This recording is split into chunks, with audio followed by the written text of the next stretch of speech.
উঠোন থেকে পিপাসার জল আনতে যাকে আপনি পাঠিয়ে দেন 10 মাইল দূরে সরকারি দাঁড়ান, আর 20 মাইল হেঁটে ক্লান্ত বিধ্বস্ত যে রমণী ঘোড়া কাঁখে ঘরে ফিরলেই যাকে বসিয়ে দেন চুলার আগুনের সামনে আপনার রুটি বানাতে, আমি সে মেয়ে, আমি সে মেয়ে যাকে নিয়ে আপনি মগ্ন হতে চান গঙ্গার ধারে কিংবা ভিক্টোরিয়ার সবুজে কিংবা সিনেমা হলের নীল অন্ধকারে, যার চোখে আপনি এঁকে দিতে চান ঝুটা স্বপ্নের কাজল, আর ফুরিয়ে যাওয়া সিগারেটের প্যাকেটের মতো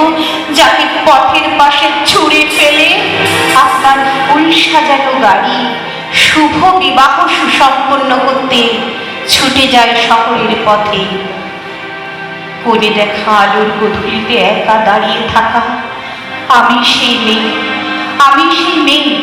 এমনকি দেবতারাও যাকে ক্ষমা করেন না অহংকার আর শক্তির দম্ভে, যার গর্ভে রেখে যান কুমারীর অপমান, আর চোখের জলে কুন্তি হয়ে নদীর জলে বিসর্জন দিতে হয় কর্ণকে আত্মযোগে। আমি সেই সংসারের অসময় আমি ভরসা, আমার ছাত্র পড়ানো টাকায় মায়ের ওষুধ কেনা হয়, আমার বাড়তি রোজগারে ভাইয়ের বই কেনা হয়, আমার সমস্ত শরীর প্রবল বৃষ্টিতে ভিজতে থাকে, কালো আকাশ মাথায় নিয়ে আমি ছাতা হয়ে থাকি, ছাতার নিচে সুখে বাঁচে সংসার। আপনি আপনি হ্যাঁ আপনি, আপনারা আমার জন্য অনেক করেছেন, সাহিত্যে কাব্যে শাস্ত্রে লোকাচারে আমাকে মা বলে পুজো করেছেন, প্রকৃতি বলে আদিক্ষেতা করেছেন, আর শহরগঞ্জের কানাগুলিতে ঠোঁটে রং মাখিয়ে কুপি হাতে দাঁড় করিয়েও দিয়েছেন। হ্যাঁ হ্যাঁ আমি সেই মেয়ে, একদিন হয়তো হয়তো একদিন হয়তো অন্য কোনো একদিন আমার সমস্ত মিথ্যে পোশাক ছুঁড়ে ফেলে দিয়ে আমি হয়ে উঠবো সেই অসামান্য, খোলা চুল মেঘের মতো থাকবে আমার খোলা পেট, দু চোখে জ্বলবে ভীষণ আগুন, কপাল ঠিকরে বেরোবে ভয়ঙ্কর তেজরশ্মি, হাতে ঝলসে উঠবে সেই খড়গ,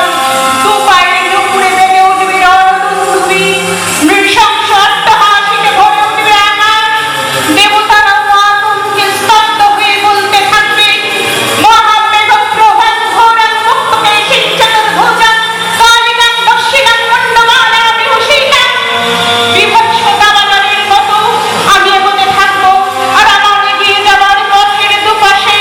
মুন্ডহীন অসংখ্য দেহ ছটফট করতে থাকবে, সভ্যতার দেহ, প্রগতির দেহ, উন্নতির দেহ, সমাজের দেহ।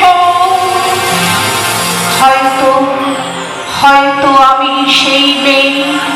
হয়তো বা